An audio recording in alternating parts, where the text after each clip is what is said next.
Sveiki, esu oro uoste ir parodysiu, ką galite nusipirkti skanaus ir nekenkiančio figūrai. Tai matome, mes čia prieiname prie skyriaus, kuriame yra visokiausi burgeriukai. Kaip nustatyti, ar produktas yra geras pasirinkimas keliaujant.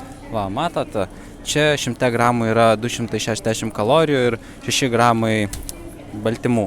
Tai jau visame šitame pakelėje yra 710 kalorijų. Šitas pasirinkimas nebus geras. Tai visat, kai jūs nueinate į parduotuvę, pasižiūrėkite, kiek kalorijų yra patiekalė.